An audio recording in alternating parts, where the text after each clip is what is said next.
안녕하세요. 신용 좋은 사람들의 신용상담사입니다. 금융에 관련된 제도 및 법률이 필요에 의해 빠르게 변화되고 있습니다. 이러한 변화를 최대한 빠르게 알려드리기 위해 신용 뉴스 컨텐츠로 핵심만 빠르게 전달해 드리겠습니다. 이번 뉴스 주제는 확정이 된 새출발기금 저소득층 추가 지원에 대한 내용입니다.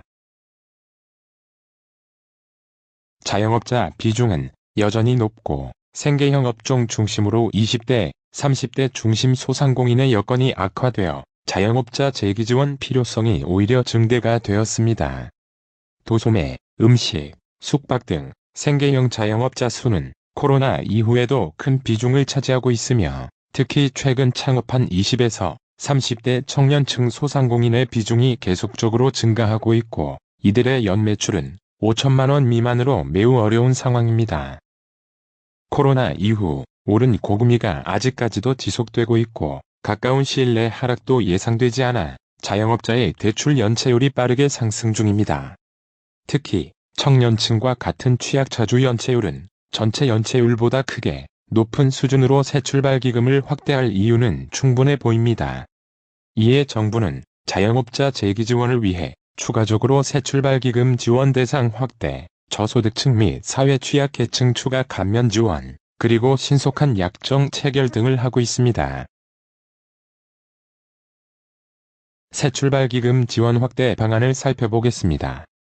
회복되지 못한 경제 상황을 고려하여 최근에 창업을 한 채무자까지 지원 대상을 확대하였습니다. 기존에는 20년 4월부터 24년 11월 중 사업을 영위한 소상공인 및 자영업자만 대상이었습니다. 이를 20년 4월부터 25년 6월 중 사업을 영위한 소상공인 및 자영업자까지 대상을 확대하였습니다. 이번에는 대상만 확대를 한 것이고 운영기간을 확대한 것은 아닙니다.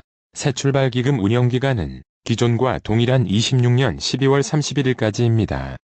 지원 대상 확대는 새출발기금 운영기간 동안 지속적으로 확대되어 왔기에 이후로도 추가 확대가 될 수도 있습니다. 초기에는 코로나 손실보전금 및 보상금을 받은 자영업자만 대상이었습니다. 저소득층 및 사회 취약계층 추가 감면을 살펴보겠습니다. 저소득층은 중위소득 60% 이하를 뜻하며 사회 취약계층은 기초수급자, 중증장애인, 70세 이상 고령자를 말합니다. 중위소득은 가구 원수에 따라 달라지며 저소득층 기준을 표로 정리했으니 참고하시기 바랍니다.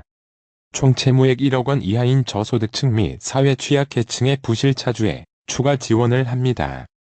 거치기간은 기존 최대 1년에서 최대 3년까지 확대됩니다. 상환기간은 기존 최대 10년에서 최대 20년까지 확대됩니다. 원금 감면율은 최대 80%에서 최대 90%로 높아집니다. 사회 취약계층의 부실 우려차주의 추가 지원도 있습니다. 거치기간은 기존 최대 1년에서 최대 3년까지 확대됩니다. 상환기간은 기존 최대 10년에서 최대 20년까지 확대됩니다. 30일 이하 적용금리는 9%였던 것이 3.9%에서 4.7%로 인하됩니다. 신속한 약정 체결도 알아보겠습니다. 신청부터 약정까지 걸리는 시간이 매우 오래 걸린다는 문제가 있었습니다. 모든 채무가 매입이 되어야 약정 체결이 되면서 수개월의 기간이 소요되는 문제를 우선 약정 후 매입 과정을 진행하는 것으로 시간을 단축하였습니다.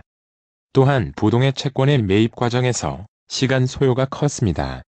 부동의 채권도 채권기간 50% 동의시 원채권기관이 그대로 보유하도록 하여 시간을 단축하였습니다. 자영업자 전용 채무조정인 새출발기금의 추가 개선 사항에 대해 알아보았습니다. 새출발기금은 운영 초기부터 계속적으로 개선되어 가고 있습니다. 이는 경기 회복이 늦어지고 있다는 안 좋은 상황을 반증하는 것이지만 정부에서 이러한 지원을 지속해서 그나마 피해를 완화시키고 있습니다. 안타깝게도 고금리, 고물가가 지속되면서 경제 회복이 더디어져서 새출발기금이 확대 개선되길 희망하시는 분들이 많이 계셨습니다.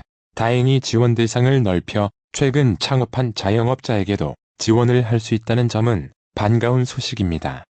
채무조정 비교진단 서비스를 신용 좋은 사람들 홈페이지에서 무료로 이용하실 수 있으니 많은 이용 바랍니다. 홈페이지는 영상 및 정보란에서 확인하실 수 있습니다. 감사합니다.